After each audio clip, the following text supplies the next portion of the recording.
Hello friends, कैसे हैं आप सब लोग। उम्मीद करता हूं कि अच्छे ही होंगे। मैं आशीष पांडे स्वागत करता हूं आप सभी का अपने YouTube चैनल स्टडी विद आशु में।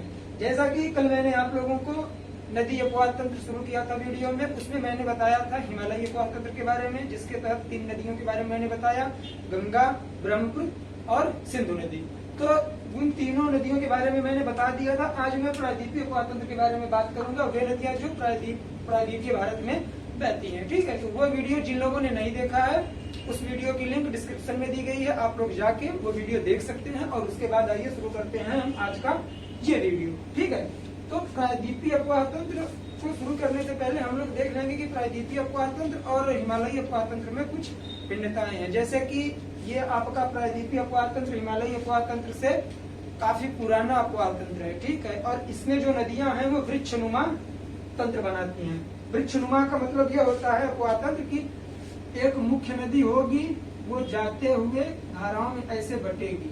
ठीक है, ऐसे, और इनमें से कई धाराएं ऐसे आती हैं, मिलती हैं, बढ़ती हैं, बढ़ती रहती है। तो ये आपकी जो नदी हो गई, ये आपकी वृक्षनुमा अपवाद तंत्र है, जैसे एक वृक्ष की शाखाएं होती है। ठीक है, तो यही कुछ भिन्नताएं हैं। इसके अंतर्गत कौन कौन सी नदियां आती हैं, आइए हम लोग बात करते हैं। तो इसे भी पढ़ाने से पहले हम लोग इसे 2 भागों में डिवाइड कर लेंगे। पहला भाग अरब सागर में गिरने वाली नदियां,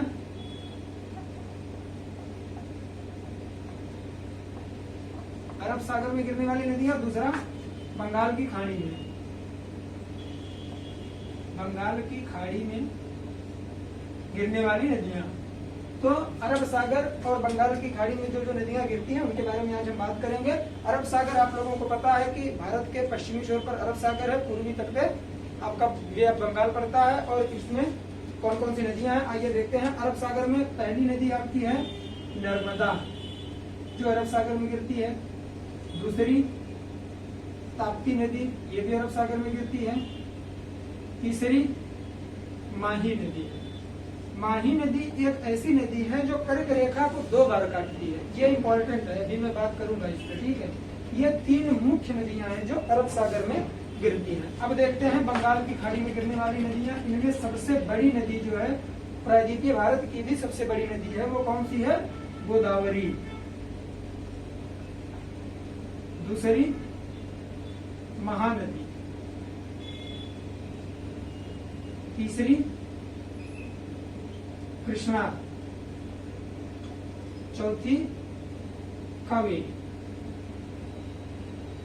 ठीक है, और कल मैंने आप लोगों को बताया था कि गंगा और ब्रह्मपुत्र मिलके सुंदरवन का डेल्टा बनाती हैं, जो विश्व का सबसे बड़ा डेल्टा है और भारत का भी। और इसमें जो भारत का दूसरा सबसे बड़ा डेल्टा बनता है, वह डेल्टा गोदावरी और कृष्णा दोनों नदियां मिलके बनाती हैं।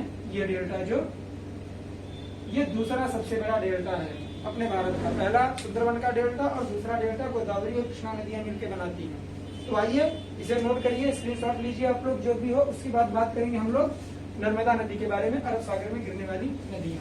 ठीक, पहले छोटा सा मैप बना लेते हैं प्रायद्वीपीय भारत का।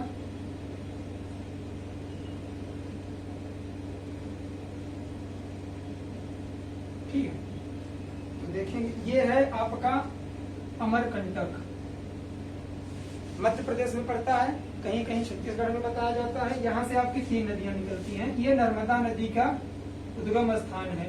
ये नर्मदा यहाँ से आके खंभात की खाड़ी में मिल जाती है अरब सागर में।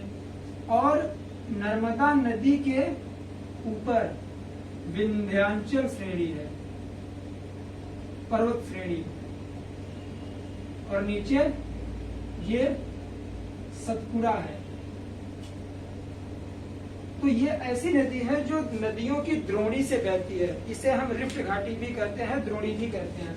2 नदियों के बीच से निकलती है। ये कौन कौन सी, 2 पहाड़ों के बीच से निकलती है, 2 श्रेणियों के। पहली विंध्याचल श्रेणी जो इसके ऊपर है, और दूसरी सतपुड़ा श्रेणी है जो इसके नीचे है। इन दोनों के बीच से निकलती है। इसे रिफ्ट वैली भी कहते हैं, भ्रंश घाटी भी कहते हैं, द्रोणी भी कहते हैं। ठीक है, तो इसका उद्गम हुआ अमरकंटक से, विलय हुआ खंभात की खाड़ी में। ठीक है, और इसकी टोटल लंबाई जो है, कुल लंबाई इसकी 1312 किलोमीटर है। तो आइए इसके बारे में मुख्य मुख्य चीजें देख लेते हैं हम लोग। इसकी सबसे पहले लंबाई यही लिख देते हैं 1312 किलोमीटर, कहीं कहीं 14 किलोमीटर दिखाता है, तो फैक्ट एग्जैक्टली कुछ भी हो सकता है। और उद्गम देखते हैं इसका, अमरकंटक,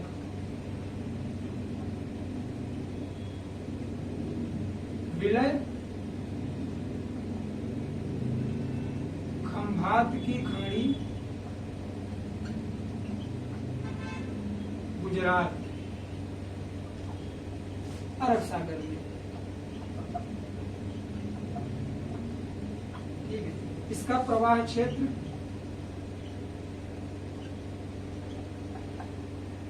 मध्य प्रदेश, महाराष्ट्र, गुजरात। ठीक है, मध्य प्रदेश, महाराष्ट्र और गुजरात, इन 3 राज्यों से होकर ये प्रभावित होती है और गुजरात में जाके ये खंभात की खाड़ी में गिर जाती है। यहाँ मैं लिख देता हूँ खंभात की खाड़ी।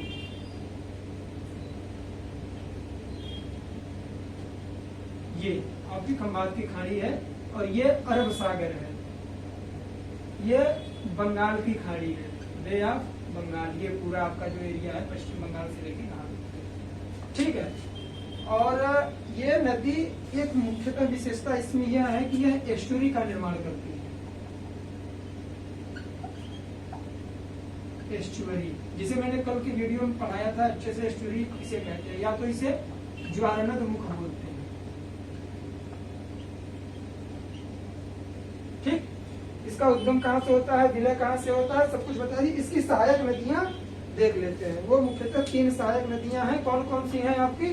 ओरसंग, तवा, सेर। ओरसंग, तवा और सेर, इसकी 3 सहायक नदियां हैं। ठीक है, अब हम लोग इसे नोट डाउन करिए। अब बात करते हैं ताप्ती नदी के बारे में। उसका उद्गम कहाँ से होता है? छोटी छोटी चीजें हैं, जितना इम्पोर्टेंट है मैंने आप लोगों को बताने की कोशिश की है। नर्मदा नदी से इससे ज्यादा इम्पोर्टेंट मेरे हिसाब से आप लोगों के एग्जाम के पॉइंट ऑफ व्यू से नहीं लगता कि कुछ और भी हो सकता है। अगर हो सकता है तो आप लोग बुक से भी पढ़ सकते हैं, और जब टिप्स फॉलो करेंगे तो भी आप लोगों को पता लग जाएगा। ठीक है, और किस नदी की कुछ जो विशेषताएं हैं, सॉरी, इसे मध्य प्रदेश की जीवन रेखा भी कहते हैं, क्योंकि मध्य प्रदेश में सबसे ज्यादा प्रवाहित होती है। इसका प्रवाह क्षेत्र मध्य प्रदेश में सबसे ज्यादा है, इसमें मध्य प्रदेश की जीवन रेखा भी कहते हैं। तो देख लीजिए इसे।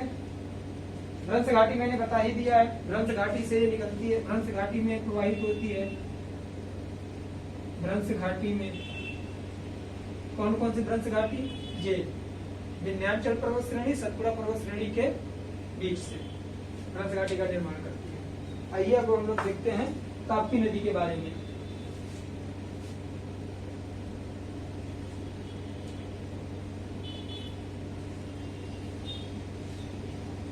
ताप्ती नदी भी मध्य प्रदेश से ही निकलती है। ताप्ती नदी मध्य प्रदेश के बैतूल जिले से निकलती है, और इसका विलय कहाँ होता है? उसका विलय अरब सागर में होता है, गुजरात में।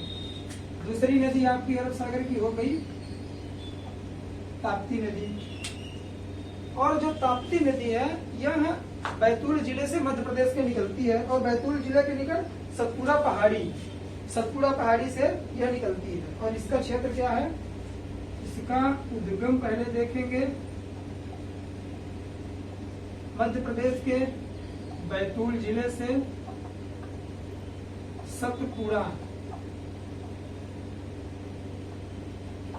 श्रेणी से। उद्गम इसका मध्य प्रदेश के बैतूल जिले के सतपुड़ा श्रेणी से इसका उद्गम होता है, और विलय महाराष्ट्र और गुजरात के बाद अरब सागर में।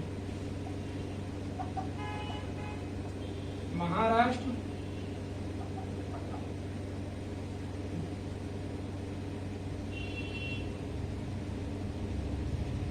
गुजरात, अरब सागर में।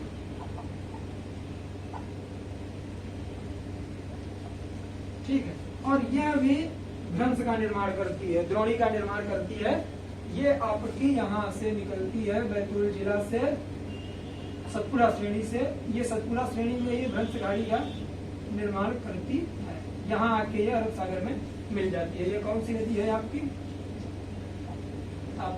ये नर्मदा, ठीक है। और ये भ्रंश घाटी का निर्माण करती है, रिफ्ट वैली जिसे कहते हैं।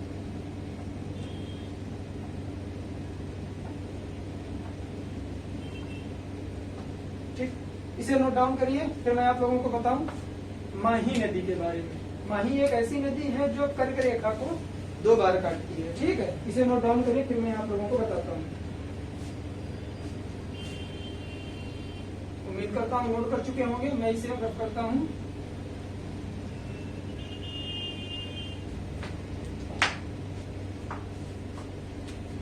आपकी तीसरी नदी है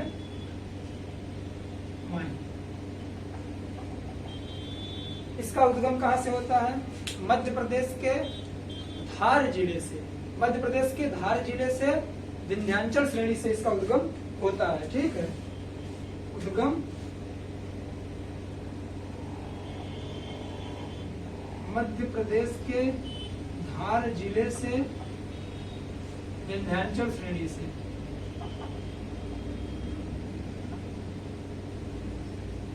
विंध्याचल श्रेणी से इसका उद्गम होता है। और इसका क्षेत्र कौन कौन सा है? प्रवाह क्षेत्र कौन कौन सा है? प्रवाह क्षेत्र हम लोग माही का देखेंगे, राजस्थान, गुजरात, खंभात की खाड़ी, मतलब जितनी तीनों नदियां हैं मध्य प्रदेश से निकलती हैं, तो इनका अपवाह क्षेत्र सेम ही होगा। अपवाह क्षेत्र मध्य प्रदेश, महाराष्ट्र और उसके बाद कौन सा है? गुजरात। गुजरात में ही अरब सागर में इसका विलय होता है, ठीक है। और विलय अरब सागर में, क्योंकि अरब सागर में गिरने वाली नदियों के बारे में हम बात कर रहे हैं। विलय अरब सागर में होता है इसका, ठीक है। और मुख्य बात इसकी कौन सी है?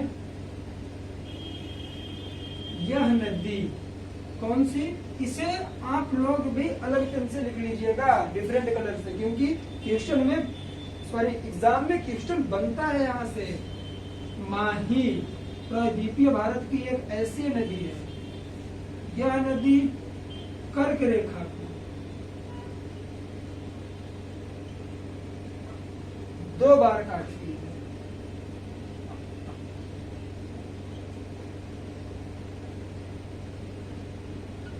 कर्क रेखा को 2 बार काटती है।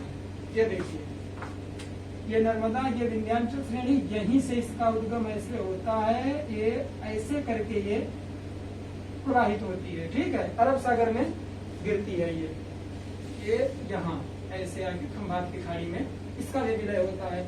और हमारी कर्क रेखा ऐसे करके निकली हुई है, ठीक है। तो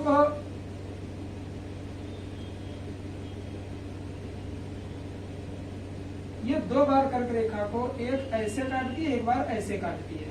2 बार कर्क रेखा को ये काटती है। कौन सी नदी? माही नदी, ठीक। तो हमारी अरब सागर में गिरने वाली जितनी नदियां थी, 3 थी, तीनों के बारे में हमने पढ़ लिया। इसमें इंपॉर्टेंट सबसे ज्यादा आपको माही आएगी एग्जाम की दृष्टि से, जहां से ऑनलाइन क्वेश्चन बन सकता है कि कौन सी ऐसी नदी है जो कर्क रेखा को 2 बार काटती है। अपने भारत में कर्क रेखा को 2 बार कौन सी नदी काटती है? माही नदी काटती है। और नर्मदा नदी के बारे में भी पूछ सकता है। नर्मदा मध्य प्रदेश की जीवन रेखा किसे कहते हैं? मध्य प्रदेश की जीवन रेखा नर्मदा नदी को कहते हैं, क्योंकि इसका प्रवाह क्षेत्र उसमें सबसे ज्यादा है। वहाँ की सिंचाई की आधे से अधिक सुविधा यहीं से प्राप्त की जाती है, ठीक है। तो इसे नोट डाउन करिए आप लोग। फिर मैं बात करता हूँ, अरब सागर में गिरने वाली नदियां हो गई। अब बात करेंगे बंगाल की खाड़ी में गिरने वाली नदियों के बारे में, ठीक है।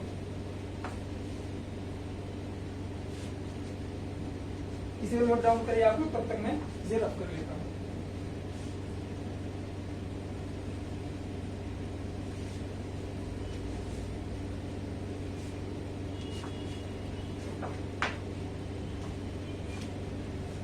ठीक, आइए इसे रब करते हैं।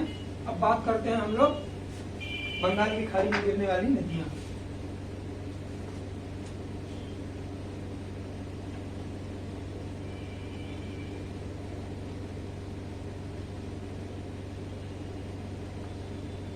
बंगाल की खाड़ी में गिरने वाली नदियां, तो इसकी जो पहली नदी है हम लोग गोदावरी।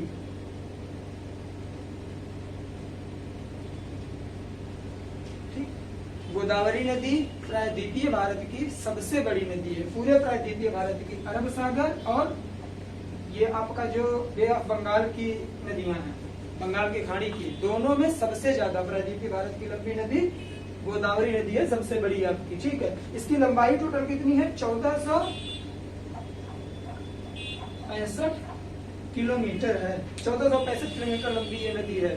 गंगा के बाद आपकी दूसरी सबसे बड़ी नदी है भारत की, और प्रायद्वीपीय भारत की सबसे बड़ी नदी है। ठीक है, इसका उद्गम देखते हैं। उद्गम महाराष्ट्र के नासिक जिले से, नासिक के त्रयंबकेश्वर से, त्रयंबकेश्वर कहां से? महाराष्ट्र, नासिक, त्रयंबकेश्वर से इसका उद्गम होता है। ठीक है, विलय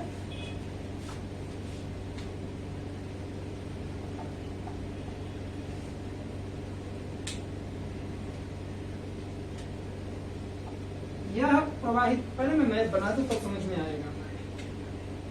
ठीक, ये हो गया आपका गुजरात,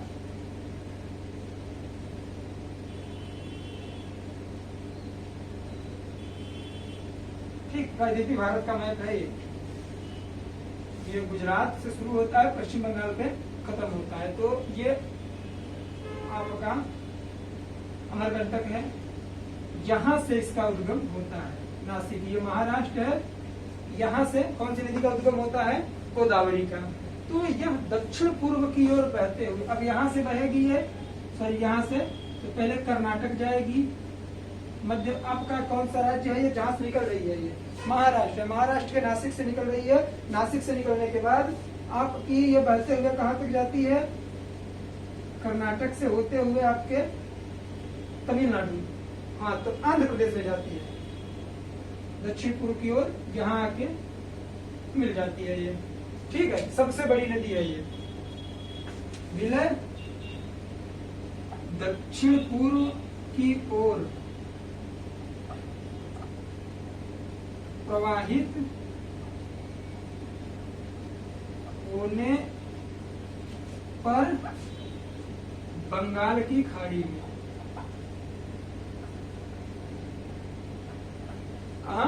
बंगाल की खाड़ी में इसका विलय हो जाता है। इसकी कुछ सहायक नदियां हैं, उन्हें भी जान लेते हैं। सहायक नदियां कौन कौन सी हैं? पहली हो गई आपकी इंद्रावती, दूसरी इंद्रावती और दूसरी पेनगंगा, तीसरी आपकी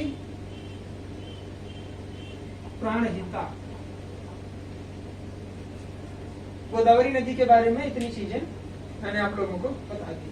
इसका उद्गम कहाँ से होता है, विलय कहाँ होता है, इसकी सहायक नदियां कौन सी हैं, और दक्षिण भारत की सबसे बड़ी नदी है प्रायद्वीपीय भारत की, पूरे भारत की दूसरी सबसे बड़ी नदी है। पहली सबसे बड़ी नदी कल मैंने बताया था गंगा नदी है, जिसकी लंबाई आपको 2525 किलोमीटर मिलती है। इसकी टोटल लंबाई कितनी है? 1465 किलोमीटर।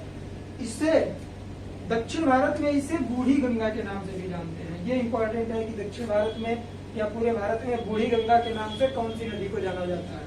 तो दक्षिण भारत की बूढ़ी गंगा इसे ही कहते हैं। नोट डाउन करिए। फिर उसके बाद हम लोग बात करेंगे कौन सी नदी के बारे में? कृष्णा नदी के बारे में, ठीक, जो प्रायद्वीपीय भारत की दूसरी सबसे बड़ी नदी है। मैं इसे रफ कर रहा हूं।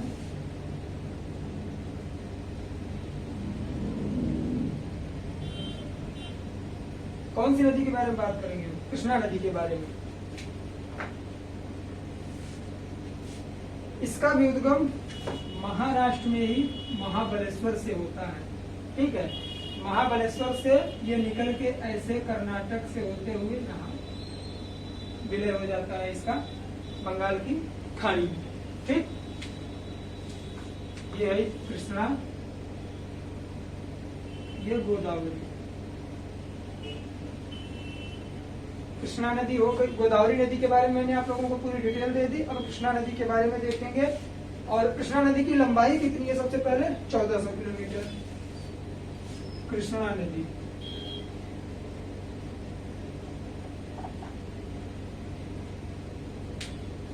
पूरी लंबाई 1400 किलोमीटर है। उद्गम, इसका भी उद्गम कहां से होता है? महाराष्ट्र से होता है। ठीक है, महाबलेश्वर से। महाराष्ट्र के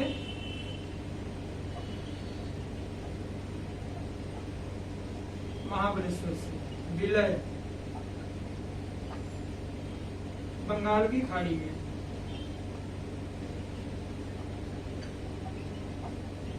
ठीक, और इसकी जो विशेषता है कृष्णा नदी की, कृष्णा नदी कितने जगहों से जाती है, मतलब कितने राज्यों से गुजरती है?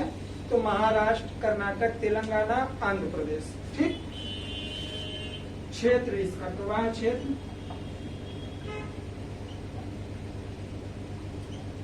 महाराष्ट्र, कर्नाटक, तेलंगाना, महाराष्ट्र, कर्नाटक, तेलंगाना, आंध्र प्रदेश। ठीक, उसके बाद ये आंध्र प्रदेश में यहाँ पर मिल जाती है। किससे? वो बंगाल की खाड़ी में गिर जाती है। ठीक है, इसकी सहायक नदियां कौन सी हैं? इसकी 3 सहायक नदियां हैं, तुंगभद्रा, कोयना और भीमा। सहायक नदियां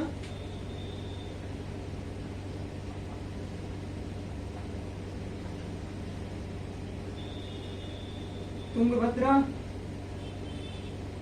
कोयना और भीमा, इसकी सहायक नदियां हैं। 3 सहायक नदियां हैं। किस नदी की? कृष्णा नदी की। और यह दक्षिण भारत की दूसरी सबसे बड़ी नदी है।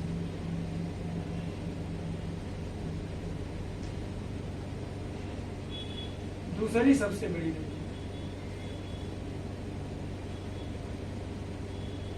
दक्षिण भारत की दूसरी सबसे बड़ी नदी है ये। कौन सी?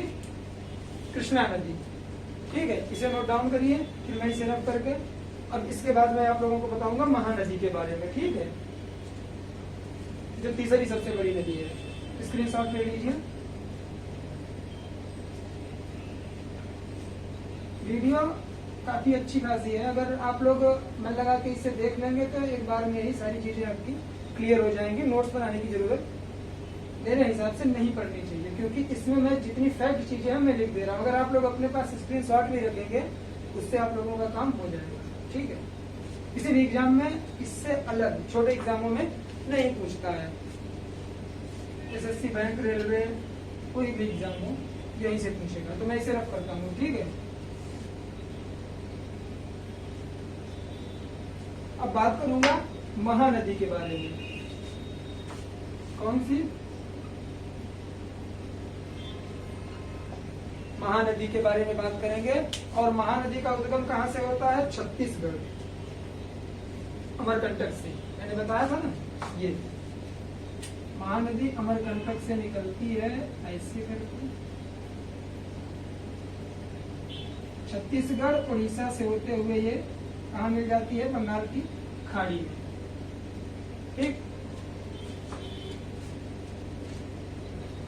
और इसकी कुल लंबाई कितनी है महानदी की? 851 किलोमीटर इसकी लंबाई है महानदी की। यह तीसरी सबसे बड़ी नदी है। दक्षिण भारत की तीसरी सबसे बड़ी नदी। दक्षिण भारत की है, पूरे भारत की नहीं है, प्रायद्वीपीय भारत की।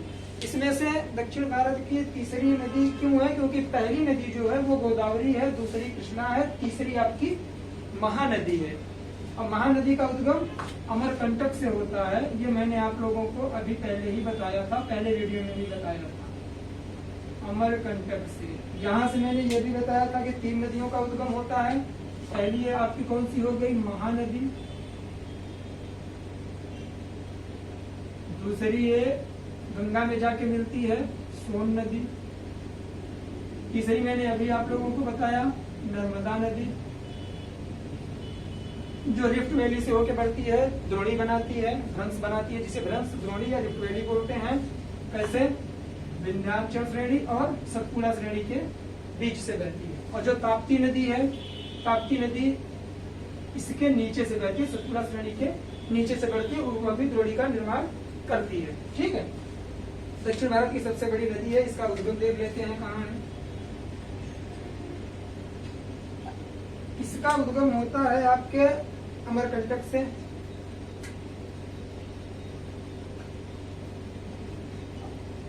अमरकंटक से विलय बंगाल की खाड़ी में,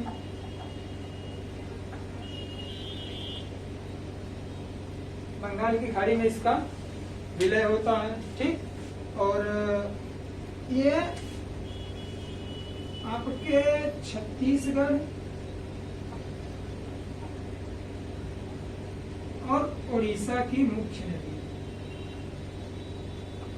छत्तीसगढ़ और उड़ीसा की मुख्य नदी कौन सी है, जिसके बारे में मैं आप लोगों से बात कर रहा हूँ? महानदी।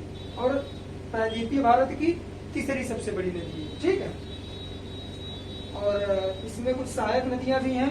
सहायक नदियां देख लेते हैं, सिर्फ 2 इसकी इंपॉर्टेंट सहायक नदियां हैं। नाम थोड़ा इंटरेस्टिंग है। सहायक नदियां, सहायक नदियां किसकी? महानदी की। पहली है तेल, ठीक है, और दूसरी है जोंक। ये नदी का नाम है। ठीक है, तेल और जोंक इसकी 2 सहायक नदियां हैं। ये सबको याद रहेगा, मुझे पता है। तेल और जोंक इसकी मुख्य सहायक नदियां हैं। इसे नोट डाउन करिए, फिर मैं आप लोगों को बताता हूँ कौन सी नदी बची। 3 हो गई, चौथी बची आपकी जो है कावेरी नदी, जिसका उद्गम होता है कर्नाटक से। ठीक, नोट डाउन करिए इसे। आज का वीडियो उतना बड़ा नहीं रहेगा, लेकिन टॉपिक आपका जो मैंने कल बोला था वो कवर कर दिया। कौन सा? प्रायद्वीपीय भारत का अपवाह तंत्र, जिसके अंतर्गत कौन कौन सी नदियां आती हैं। मैंने नर्मदा बताया आप लोगों को, ताप्ती बताया, माही बताया, उसके बाद गोदावरी, महानदी, कृष्णा। क्रमवार ही आप लोग इसे पढ़िएगा, क्योंकि क्रम भी पूछ लेता है कि कौन सी बड़ी नदी है, कौन सी छोटी नदी है। लंबाई तो मेरे हिसाब से नहीं पूछेगा किसकी कितनी है। ये पूछ सकता है कि प्रायद्वीपीय भारत की सबसे बड़ी नदी कौन सी है, प्रायद्वीपीय भारत की दूसरी सबसे बड़ी नदी कौन है, तीसरी सबसे बड़ी नदी कौन है। ठीक, तो उस हिसाब से आप लोग इसे याद कर सकते हैं। मैंने इसीलिए एक तरफ से एक तरफ तक इसे पढ़ाया है। अब मैं बात करूंगा कावेरी नदी के बारे में।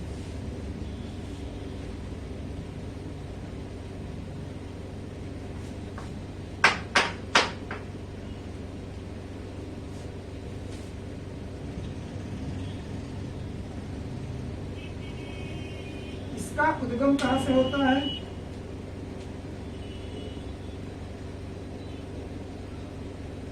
कर्नाटक के कुर्ग जिले से। कर्नाटक के कुर्ग जिले में इसका होता है ब्रह्मगिरी पहाड़ियों से।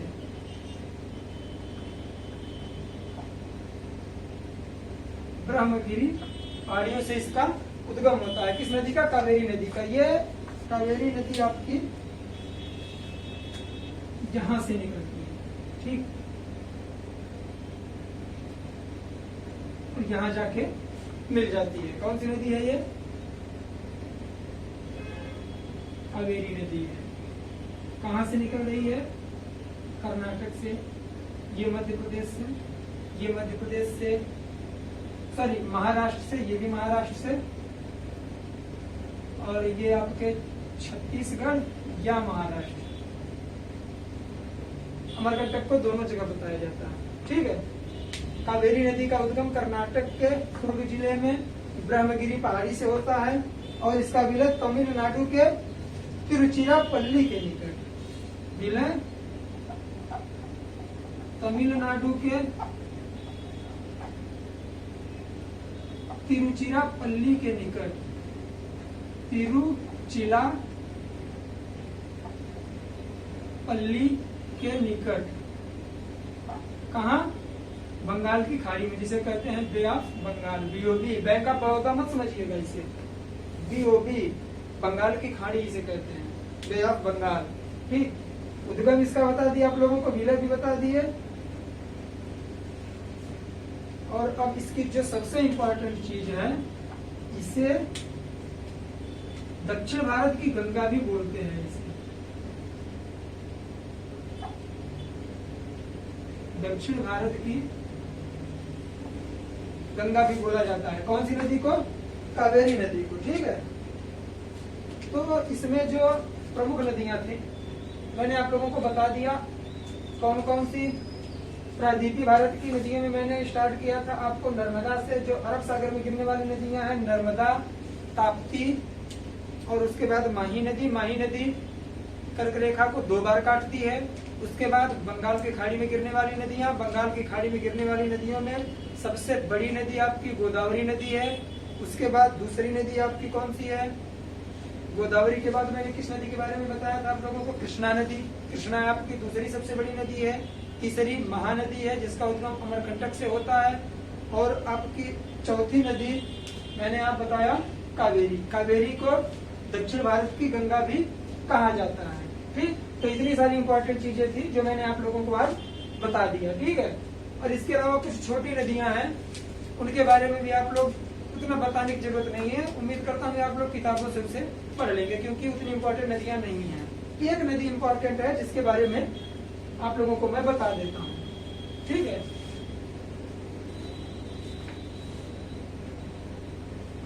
ये आपका राजस्थान है, ये गुजरात के बाद ये राजस्थान है। तो यहाँ अरावली श्रेणी है। ठीक है। तो अरावली श्रेणी से एक नदी निकल के यहाँ तक आती है। रुकिए, इसे साफ कर देते हैं, ये आप लोग बना चुके होंगे। ये है अरावली श्रेणी। तो यहाँ से जो नदी निकलती है, ये ऐसे करके, इसे कहते हैं लूनी नदी।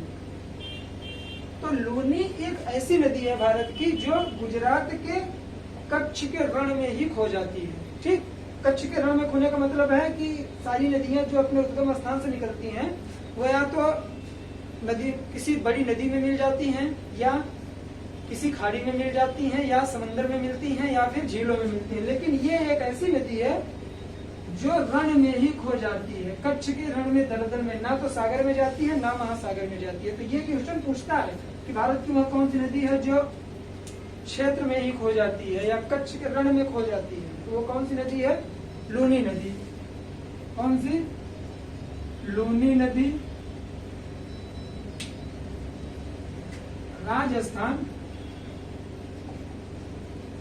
के अरावली श्रेणी से, अरावली श्रेणी से, और विलय करती है, कहीं नहीं जाती है। कहा? गुजरात के कच्छ के रण में, कच्छ के रण में, दलदल में, जहां से पाकिस्तान और भारत का विवाद आए दिन देखने को मिलता है आप लोगों को सीमा के लिए। ठीक, तो इतनी सारी चीजें थी। और ये इम्पोर्टेंट चीज है, जो अरावली श्रेणी है, ये विश्व की सबसे पुरानी श्रेणी है। वलित पर्वत श्रेणी में सबसे पुरानी है अरावली पर्वत श्रेणी। अब ये सोचिए, पूरे विश्व में सबसे पुरानी श्रेणी कौन सी है? अरावली। पूरे विश्व में सबसे पुरानी। ठीक, तो इसे नोट डाउन कर लीजिए। तो ये रहा आज का वीडियो। उम्मीद करता हूँ आप लोगों को वीडियो अच्छा लगा होगा। अगर वीडियो अच्छा लगा हो तो वीडियो को शेयर कीजिए, अपने दोस्तों तक पहुंचाइए, लाइक करिए, कमेंट करिए वीडियो का कौन सा पार्ट आप लोगों को अच्छा लगा। और अगर इस वीडियो में कोई त्रुटि है तो कमेंट बॉक्स में आप लोग डाल सकते हैं कि कौन सी त्रुटि है, मैं उसे सॉल्व करने की कोशिश करूंगा। और अगला वीडियो देखते हैं किस टॉपिक के लेके आते हैं, आप लोग कमेंट बॉक्स में बता सकते हैं कि कौन सा टॉपिक लेके आए अगले वीडियो में। जहां तक है कि इसमें जो नदियां मैंने पढ़ा दी, इसके बाद बांध के बारे में जहां तक मैं मानता हूं कि वो वीडियो ले आऊंगा। अगर आप लोग कमेंट बॉक्स में जो सुझाव देंगे उस पर विचार किया जाएगा। ठीक है, तो आज के लिए सिर्फ इतना ही। जय हिंद, जय भारत, बाय बाय।